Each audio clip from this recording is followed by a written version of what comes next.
Halo, para sahabat khotbah. Jumpa lagi dengan kami berdua dalam Sermon Like Things. Bersama dengan saya, Lina. Saya Erin Sinaga. Ya, sekali lagi kami minta maaf minggu lalu juga kita skip ya, karena ada beberapa aktivitas yang tidak bisa kita hindarkan. Kami hindarkan, jadi ya harus keterbatasan waktu kami, jadi kami tidak rekaman untuk minggu lalu. Tapi minggu ini kita akan mulai membahas lagi teks-teks leksionari. Apa aja nih, Rin, teksnya?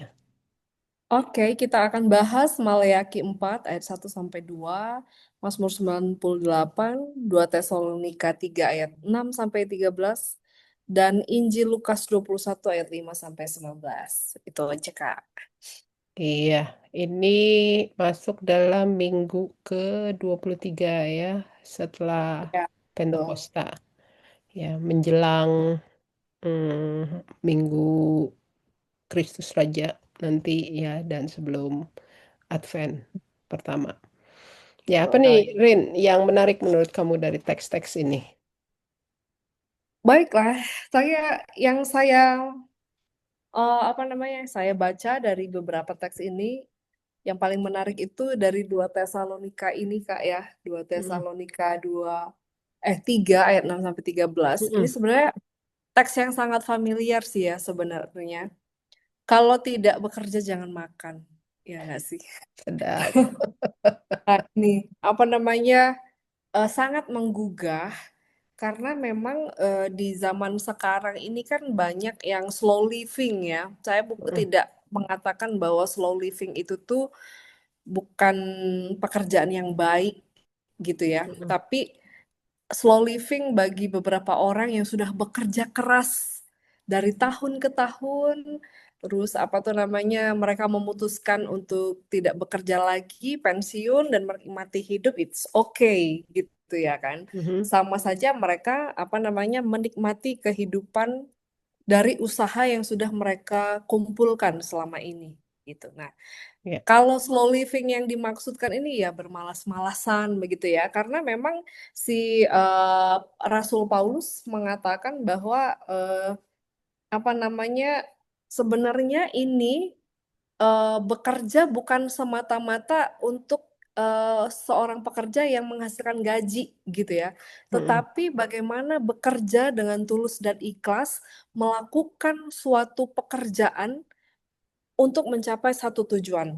Nah, gitu. Jadi bukan semata-mata eh, kalau dia mengatakan baiklah kamu apa namanya kalau tidak bekerja jangan makan, itu bukan semata-mata bahwa pekerjaan yang kita kerjakan itu hanya yang menghasilkan uang saja, tetapi mau mengatakan bahwa ketika kalau kau bekerja itu apa namanya ya lakukanlah dengan keikhlasan, ketulusan, lalu capailah sesuai dengan tujuan. Lalu kan disambungkan dia dengan jangan jemu-jemu berbuat baik gitu ya Kalina ya. ya, ya. Nah, jadi eh, eh, apa tuh namanya berilah pertolongan kepada yang meminta begitu ya, memohon, menuntut kayak gitu. Nah, apa tuh namanya di sini tuh bagaimana kebaikan-kebaikan itu tuh ya lakukanlah walaupun kamu tidak harus melakukannya. Berikanlah walaupun kamu tidak harus memberikannya. Jadi bukan seperti suatu kewajiban yang harus kamu lakukan, eh seperti kewajiban yang harus kamu lakukan walaupun kamu tidak diperintahkan kayak gitu. Nah, itu Kak Mhm. kira-kira Iya, pemantiknya dulu. iya, iya. Iya, menurut saya dua Tesalonika ini ada banyak sekali loh ide yang bisa kita bicarakan. Pertama, yang Mm-mm. tadi kamu sebut-sebut ya, kita bisa bicara tentang etos kerja Kristiani Mm-mm. ya di situ. Yang menarik adalah misalnya aja eh, Paulus itu di ayat 6, di ayat ke-12 itu secara khusus dan tegas mengatakan dia menasehati, dia memberikan nasihat ini dalam nama Tuhan Yesus gitu ya. Eh, Iya, buat saya benar. Dasar perkataan ini kayak gitu. ketika kita mau mengangkatnya bicara tentang etos kerja, ini barangkali etos kerja Kristiani yang pertama-tama kita bicara tentang bekerja Mm-mm. itu untuk apa? Ya, bekerja itu apa, begitu kan? Eee, benar. bahwa di sini dengan perkataan dalam nama Yesus, ini mau kalau buat saya ini mau menggambarkan bahwa bekerja itu adalah sebuah memang panggilan dari Tuhan gitu buat Mm-mm, setiap orang. Jadi manusia pada hakikatnya ya bekerja gitu ya. Tapi ini mm-mm, jangan, betul. kemudian diartikan sebagai, oh manusia itu harus kerja kerja kerja kerja gitu tanpa Tanpa istirahat, enggak berhenti juga. gitu ya Iya, kan. Heeh. tapi manusia pada hakikatnya, adalah sebuah panggilan ya, pada hakikatnya adalah bekerja ya, yang Iya, jadi kalau dibilang, "Oh saya nggak bisa ngapa-ngapain, saya nggak mampu kerja," enggak juga. Dari awal Tuhan mm-mm. menciptakan manusia itu bekerja gitu ya, memberi Iya, nama, betul. memelihara gitu kan, perkataan-perkataan itu ini mau menunjukkan bahwa hakikat manusia adalah bekerja, ya, dan ini adalah sebuah Benar panggilan kali. ya di dalam Justru Kristus. apa Mhm, tuh namanya, eh, justru gini, apa, kemarin kan saya sih gitu ya, seorang mhm, pendeta. Nah, ini juga teguran sih ya untuk bagi yang muda-muda begitu ya. mhm, Ketika pensiun bukan berarti kita menyelesaikan pekerjaan kita, tetapi ketika masuk babak pensiun, kita memulai kehidupan yang baru, pekerjaan iya yang baru. Nah, betul, itu tadi. Makanya ya, saya setuju yang kakak bilang itu, apa namanya, bekerja itu sebuah panggilan gitu. iya, iya, mungkin kita bilang ya setelah emeritus, setelah pensiun dan lain-lain itu memberi cakrawala sebenarnya pekerjaan yang berbeda dengan yang sebelumnya gitu kan ya. Mm-mm. Eee, atau juga sebuah panggilan yang bisa jadi lebih luas gitu, atau lebih sempit Ya, tapi fokus gitu. Memberi ruang pada mm-mm. diri sendiri, pada keluarga dan lain-lain kan ya, itu sebuah pekerjaan. Lalu yang kedua, kalau kita mau bicara tentang etos kerja dari 2 Tesalonika 3 ini, Mm-mm. juga bicara tentang bekerja itu memang, dihayati sebagai memelihara kehidupan, ya kan?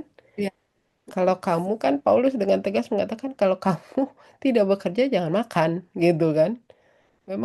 Memang diakui bahwa memelihara kehidupan itu melalui bekerja, ya, di mana kita mendapatkan hasil dari apa yang kita kerjakan dan itu memberi kehidupan buat diri kita sendiri, buat, orang-orang yang ada di sekeliling kita, gitu kan. Dan yang ketiga buat saya yang menarik ini adalah ketika Paulus bilang bahwa, eee jangan menjadi beban buat orang lain dengan kamu tidak iya, bekerja gitu loh. Paulus benar bilang, Kak. kami bisa sebenarnya, ya ya sebagai para apa namanya, para pekerja ya yang secara khusus bekerja untuk memberitakan Injil ya.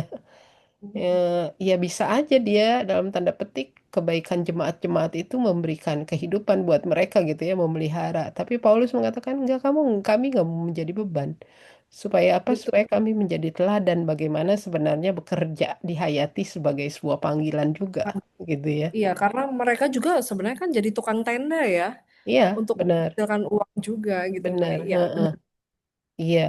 Dan menurut saya ini catatan penting sih sebenarnya Mm-mm. karena banyak orang, mmm, menjadi, apa ya, menjadi beban buat orang lain gitu, dengan Betul, alasan, tidak mampu kerja, mau,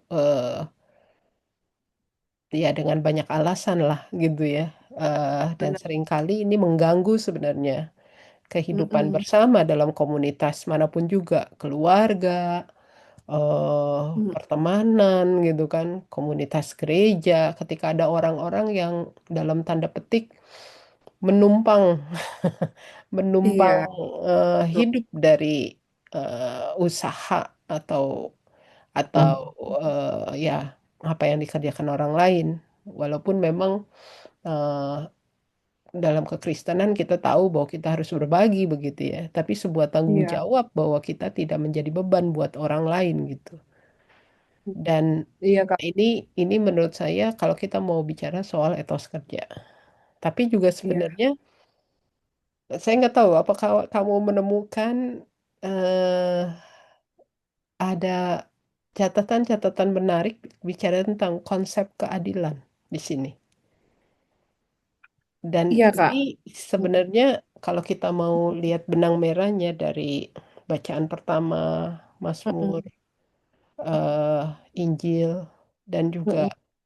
eh, bacaan apa Iya, Rohani ini, maka konsep keadilan ini, dan menurut saya dan buat saya konsep keadilan di sini adalah ketika bicara tentang mungkin ini topik atau tema yang belum populer gitu ya, iya, tapi bicara tentang food justice. benar, Kak. Ketika Memang di di situ ini ada sih, disebutkan kalau kamu uh, nggak kerja jangan makan gitu kan. Ini makan. bicara tentang makanan Mm-mm. yang kita nikmati, ya, yang Iya. kita apa rasakan dan ini menjadi kehidupan buat kita tadi, ya. Ini Mm-mm. dikaitkan dengan oleh Paulus dikaitkan dengan dengan bekerja, ya. Ini mengingatkan Iya. saya pada konsep Mm-mm. keadilan dalam food justice itu adalah ketika kita coba apa ya, melihat relasi saya makan itu Mhm. eh, adalah hasil kerja dari orang-orang yang eh, melakukan rangkaian makanan itu. Ya, kita bicara tentang Iya. orangnya ya, tidak saya Mm-mm. secara khusus orangnya, bukan ya bisa jadi food justice itu kan bisa juga mengarah pada lingkungan, pada alam, pada binatang dan lain-lain ya. Tapi secara khusus di sini food justice saya lihat dari orangnya, bagaimana rantai makanan itu, apa yang kita makan itu Mm-mm. juga eh, tidak lepas dari apa yang orang lain kerjakan sehingga kita bisa Iya. makan, ya, para Mm-mm. para pekerja, ya, para petani, para Betul. nelayan gitu kan ya, para Iya. buruh yang mengelola makanan itu, Mm-mm. belum koki dan Mm-mm. lain-lain, itu banyak sekali gitu loh. Dan yang menarik Iya. buat saya ketika tadi Paulus mengatakan bahwa kamu bekerja supaya jangan menjadi beban buat orang lain. Ini Mm-mm. mengingatkan saya sebenarnya ini konsep keadilan sih. Ya. Bahwa Iya, iya, betul, seringkali Kak. kita lupa eh, ketika saya menikmati apa yang saya makan, kita lupa pada orang-orang yang berjasa menghasilkan itu. Dan bagaimana kalau kita lihat orang-orang dalam konteks Indonesia ya, orang-orang yang kita sebut petani, nelayan, eh buruh dan lain-lain, mereka adalah orang-orang yang tertindas sebenarnya. Benar. Oleh Tidak karena mendapatkan upah yang benar sebagai tidak mestinya mendapatkan ya. upah, oleh sistem yang Mm-mm. buruk kan gitu. Ya Iya. ada banyak lah bagaimana mereka juga mengalami kekerasan fisik, mental, Iya. dan juga mereka menghasilkan sesuatu untuk bisa dinikmati oleh kita, tapi mereka sendiri nggak bisa menikmati sebenarnya apa yang mereka kerjakan gitu. Mm-mm. Ini Betul. kan Paulus mau mau bilang bahwa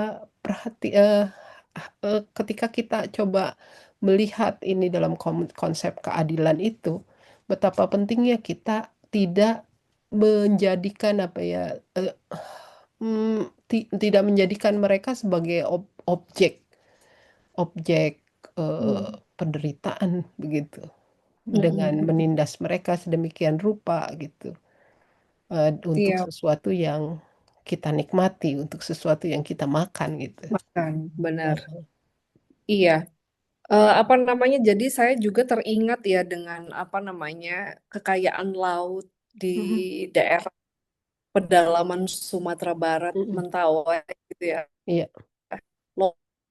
Lobster besar-besar gitu ya. Tapi ya itu harganya itu murah sekali gitu kan. Nah, ini yang ketidakadilan itu ya. Gitu. Nelayan-nelayan yang belum mendapatkan apa namanya upah yang maksimum begitu. iya, Bagaimana keadilan pendistribusiannya itu loh oleh si nelayan ini. Nah, jerih payah mereka nggak terbayar dengan penuh gitu loh. iya, Gitu, Kak. iya. Jadi menarik juga membahas teks ini dari konsep food Iya, justice ya, benar. bahwa Betul, Kak. keadilan bagi mereka Mm-mm. supaya yaitu mereka juga bisa menikmati dan kita tidak menaruh beban ya Iya, hanya betul. untuk apa kenikmatan diri kita sendiri gitu loh Iya, dengan Kak Lina. menindas mereka gitu yang bekerja Mm-mm. untuk menghasilkan makanan yang kita nikmati itu. Iya. Benar. Nah, ini juga barangkali kalau kita lihat teks berikutnya ya di Mm-mm. dalam Maleakhi lah. Ini Iya, eh, ayat yang sangat singkat, sederhana. Ini kan juga betul. bicara tentang bagaimana Allah menyatakan keadilan, ya kan? Benar. Ada sebuah Mm-mm. harapan, di mana Di hari. ya di ayat 1 jelas itu berita tentang bagaimana orang fasik akan hancur begitu ya. Mereka Oh, yang melakukan ketidakadilan akan hancur. Ya, benar, Kak. mhm. Hari Tuhan yang besar akan datang, ya kan? Iya, Dan iya. saya menariknya orang fasik, orang apa namanya, hari Tuhan ini terjadi untuk orang fasik, orang benar, orang yang rajin beribadah, dan orang yang tidak rajin beribadah, gitu ya. Mhm, iya, Dan mereka akan dihanguskan seperti jerami, katanya kayak gitu. Kan iya, sangat mengerikan kalau dipikir-pikir gitu kan. iya. Dibakar, apalagi jerami yang kering disulut dengan api itu langsung terbakar kayak gitu kan. Mhm, Nah, sesuatu yang akan terjadi gitu kan. Masa mhm, depan akan hancur gitu ya. Karena ya itu mereka menimbun kekecewaan-kekecewaan Tuhan gitu ya. Yaitu mhm. tadi melakukan ketidakadilan gitu. Nah, gitulah Kak Lina. Nah, Iya, tetapi ada cahaya matahari yang menggambarkan harapan itu tadi, keselamatan yang menyala-nyala itu tadi, mhm. gitu. Iya, iya, betul. Buat Dan saya, betul. mm-mm, Buat saya yang menarik ya di ayat mm-mm, 2a mm-mm, itu dengan iya, dua kata yang dipakai ya, yaitu mm-mm, eh, cahaya yang akan muncul gitu ya, mm-mm, terbit surya kebenaran ya, betul. dan juga kesembuhan pada sayapnya. Iya, Dua dua dua kata ini buat saya menarik. Kenapa? Ketika mengimajinasikannya seperti apa sih yang terjadi. Ini kan seperti suara harapan bagi orang-orang yang tertindas. Ya, suara janji Tuhan terhadap mereka yang dimarginalkan. Ya. Harus diakui bahwa orang-orang yang mengalami ketidakadilan itu mm, mereka sebenarnya punya pergumulan untuk untuk kapan sih Tuhan kebenaran akan muncul seperti matahari gitu kan. iya, Ketika terbitnya kebenaran hari. itu bisa dibolak-balik oleh mereka yang punya kuasa, oleh mereka Mm-mm, yang menganggap bahwa mereka punya kebenaran satu-satunya kan gitu. Sehingga eh, bisa menuduh atau mengatakan orang kamu nggak benar gitu. Pasti orang-orang yang tertindas seperti itu menantikan sebenarnya kebenaran tadi. itu akan terungkap gitu kan ya. Mm-mm, Itu yang iya, pertama. Dan orang-orang yang mengalami ketidakadilan ini atau termarginalisasi ini umumnya adalah orang-orang yang patah benar, mm-mm, orang-orang yang terluka iya, gitu kan. betul. Tapi di sini digambarkan bahwa keadilan Allah muncul dan mereka kesembuhan itu akan terjadi. Mm-mm, Ya, bahwa luka-luka mereka akan dipulihkan, mereka akan dikuatkan kembali untuk terus menjalani hidup ini gitu. Jadi mungkin iya, khotbah khotbah minggu ini juga bisa bicara inilah saatnya untuk menyuarakan sebenarnya mereka yang selama ini dipinggirkan, tidak terdengar atau mm-mm, terluka oleh banyak benar. hal begitu ya. Eh, ya, ini yang kita bicarakan tadi ketika kita mau mengangkat ini sebagai tema keadilan. Ya. Iya. Dan di sini yang paling menarik itu kabar baik itu justru diberikan pada mereka yang tanda kutip ya menghormati Allah, takut akan Mm-mm. Allah. Iya. Nah, bagaimana Mhm. kesabaran untuk menanti harapan itu kan juga kayak resiliensi itu ya kayak Iya, kapan ya keadilan Tuhan ini akan terwujud iya, gitu. iya, Nah, betul. itu kan mereka yang menghormati Allah yang akan menerima itu. Nah, Iya, di sini juga saya apa namanya beritaan gitu. Belum sih, karena ini berhubungan sekali saya kira dengan Injil Lukas. iya, iya, iya. Gimana nih Injil Lukas? Gimana hubungannya yang kamu lihat? Dan jadi kan di sini kan apa namanya sebenarnya ini kan kehancur kehancuran bait Allah ya. Mhm. Tetapi di sini apa tuh namanya eh Lukas mau melihat itu tadi bahwa jangan kamu memperhatikan pada bangunannya saja, tetapi orang-orang yang ada di sekitarnya itu, seperti Iya. orang-orang miskin itu, gitu ya. Karena Mhm. kan di ayat sebelumnya kan dia bicara tentang janda-janda miskin, begitu ya, janda Mhm. miskin kayak gitu. Nah, bahwasanya akan ada nabi-nabi palsu, ada perang, ada ini dan lain sebagainya. Nah, ini kan sebenarnya pewahyu apokaliptik ya, Kak ya. Nah, gitu. Iya. Tetapi jangan terjatuh pada kehancurannya itu, tetapi coba deh perhatikan pada orang-orang yang ada di sekitarnya. Nah, bahwasanya Allah itu tetap hadir di dalam kehidupan orang-orang yang tertindas itu. Nah, gitu Kak. Iya. Apa tuh namanya? Bahwasanya ada pengharapan. Allah itu tetap hadir di tengah-tengah kesulitanmu, kekecewaanmu, penderitaanmu, gitu ya kan? Mhm. Allah hadir di dalam kehidupanmu, gitu kan? Iya. Di dalam penganiayaan-penganiayaannya. Nah, justru ketika kita tidak memerhatikan itu, yaitu keruntuhan bait Allah itu, gitu loh. Mhm. Bukan Mhm. pada fokus pada bangunannya. Nah, gitu loh. Iya, Kalau iya. menurut Kak Lina sendiri gimana? Iya,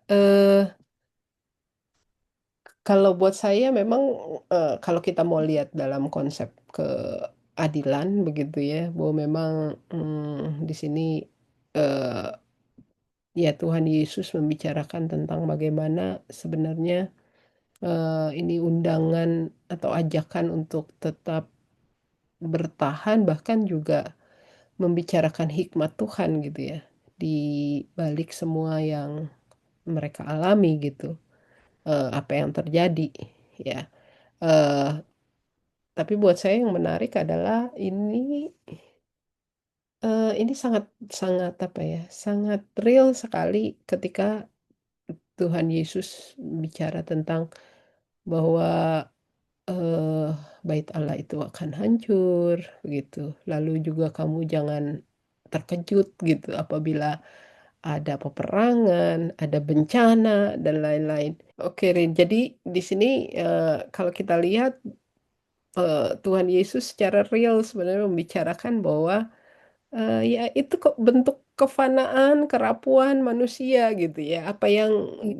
dibayangkan, wah kokoh sekali gitu bait Allah ini, Mm-mm. bangunan ini, pada waktunya ya akan hancur gitu. Dan memang dalam sejarah, catatan sejarah kan memang Yerusalem dan bait Allah di dalamnya juga akan dihancurkan begitu ya, itu. Lalu juga akan terjadi peperangan, bencana alam, pertikaian, ya itu sesuatu yang real yang terjadi gitu, yang sedang, yang sudah, sedang, atau bahkan juga yang akan terjadi, ya.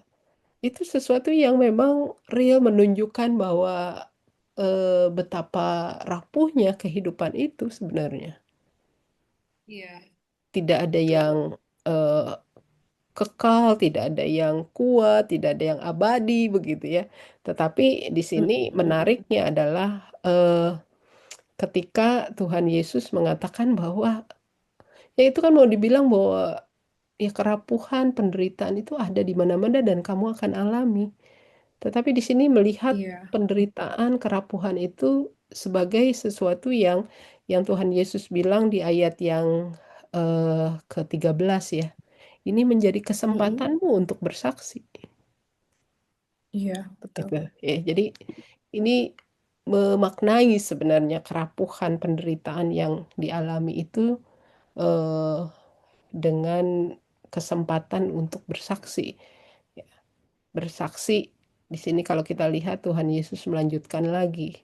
Bersaksi bukan dalam rangka kamu mencari berbagai cara untuk membela diri, gitu kan ya. Iya, Karena benar.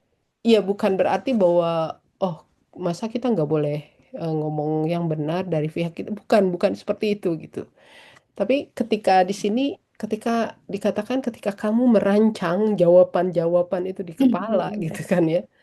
Kadang-kadang harus Mm-mm. harus kita akui bahwa ini bergantung juga sebenarnya apa ya, dengan sesuatu yang sebenarnya belum tentu terjadi, udah kita pikirkan dulu gitu kan.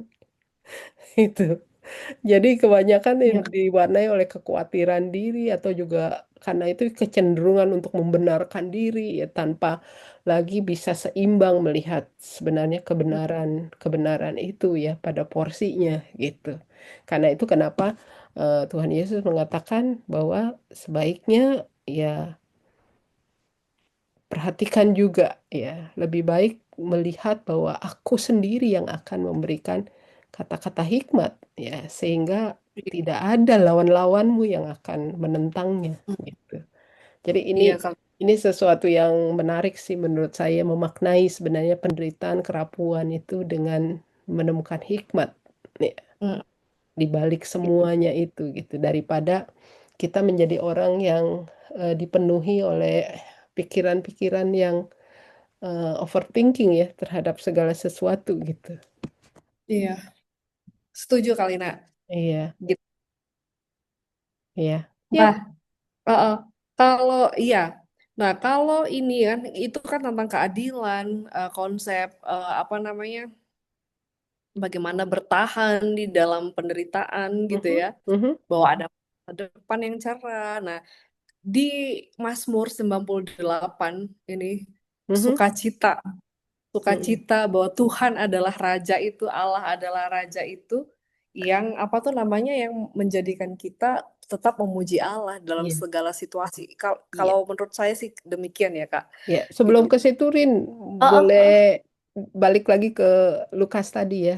Oh, boleh boleh Yang Kak, tidak ya. boleh dilupakan juga adalah Ah, di ayat-ayat terakhir ya, bahwa di iya. situ juga ada janji Tuhan ya, memaknai Hmm, penderitaan kerapuan itu dengan iya, janji betul. Tuhan bahwa ada pemeliharaan, ada penjagaan ya, dengan Ada mengatakan penjaga bahwa tidak sehelai pun pun rambutmu dari rambut ya kepala akan akan hilang. hilang gitu ya. Bahkan juga di sini menarik kamu akan bertahan gitu ya. Iya, Bukan bukan sebuah janji yang oh udahlah nanti juga akan selesai kok masalahnya. betul. Dan nanti baik-baik aja enggak. Tapi Betul. bertahan gitu. Untuk Kalau bisa kamu tetap bertahan hari bertahan ya ini Kak. gitu ya. Itu kan Mm-mm. sesuatu yang sangat penting ya. eh, Benar. Bisa bertahan hari ini aja itu udah luar biasa. Udah luar biasa. Ya, itu Betul. udah sebuah penyertaan Tuhan. Jadi Mm-mm. menarik sekali ini bicara tentang keadilan, bicara soal bagaimana memaknai penderitaan, Benar. kerapuan dalam hidup ini, ya. Mm-mm. Itu. Oke, Dan sekarang, ya, kamu akan memperoleh hidupmu katanya Kalina. iya Nah, itu betul. luar biasa sih. Resiliensi itu ya. Kalau kamu akan bertahan. Ya itu sama kayak Maleaki ya. Mm-mm. Maleaki. Heeh, gitu. Iya, Mengatakan iya, ngomongin itu juga ya kan. iya. Oke, Nah, sekarang balik lagi ke Mazmur.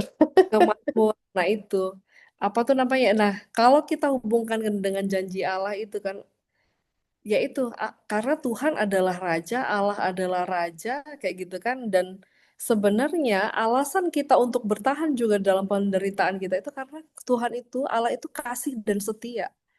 Iya kan Betul. Kak? Mm-mm, Nah, mm-mm. kasih Allah yang tulus gitu ya. Bayangin ya, kita udah bolak-balik nih melukai hati Allah, tapi Allah tetap mengasihi kita. Tulus sekali gitu kan. Baru Iya. setia sekali bagi umatnya gitu Mhm, kan. mhm. Bahkan nggak hanya manusia, ikan, laut gitu ya kan. Gunung-gunung pun memuji Allah. Ya itu sumber sukacita itu tadi Mhm, Kalina. mhm. Iya, Ada pembaharuan yang berkelanjutan begitu loh betul, ketika kita betul. memuji Allah Mm-mm. gitu Ya, Kak. saya menambahkan aja, Rin, dari apa yang kamu bicarakan. Kalau kita bicara tentang konsep keadilan juga, ini keadilan bagi seluruh ciptaan. Ya, Iya, betul. Dengan pemazmur mengatakan bahwa bumi, dunia, Mm-mm. ya, Mm-mm. ciptaan yang lain memuji Tuhan, memuliakan, bersukacita dan lain-lain gitu ya. Ini kan mau Mm-mm. menggambarkan bahwa eh, bagaimana Tuhan menjadikan seluruh ciptaan itu sebagai partnernya ya dalam Iya, memelihara seluruh kehidupan itu gitu. Dan iya. ini juga panggilan untuk menyuarakan keadilan Di seluruh bagi bumi kita yang memang sakit ya, Iya, sedang betul kali. sakit oleh karena memang perbuatan keserakahan manusia gitu kan ya. Mm-mm. Yang mau cuma mau menikmati saja tapi lupa untuk Iya. memelihara ya, me, apa namanya, meregenerasi ya, Mm-mm. itu dia. Eh, Padahal di sini panggilan juga buat kita semua untuk Iya. memelihara seluruh ciptaan gitu. Jadi kita bisa bicara tentang ekologi juga ini, keselamatan bagi Mm. seluruh ciptaan ya.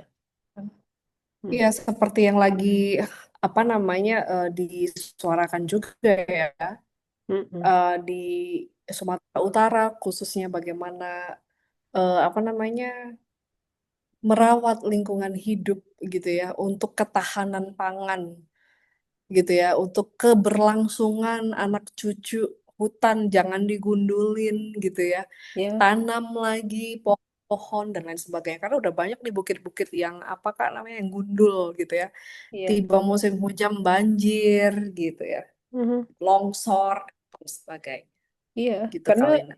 bagaimanapun juga, ya itu tadi, Tuhan Mm-mm. menciptakan dunia ini dan segala isinya itu berelasi ya, Iya benar. saling ya, s- yang disebut Mm-mm. mm, mutualisme, simbiosis mutualisme gitu ya. Kerusakan Iya. di satu bagian akan mempengaruhi bagian lainnya Mm-mm. gitu kan ya. Mm-mm. Ini karena itu Benar. ini yang perlu juga sih dikhotbahkan ya. Bagaimana Iya. menyuarakan tentang keselamatan seluruh ciptaan ya, termasuk juga Iya. bagaimana kita juga dipanggil sebagai gereja, sebagai orang Kristen Mm-mm.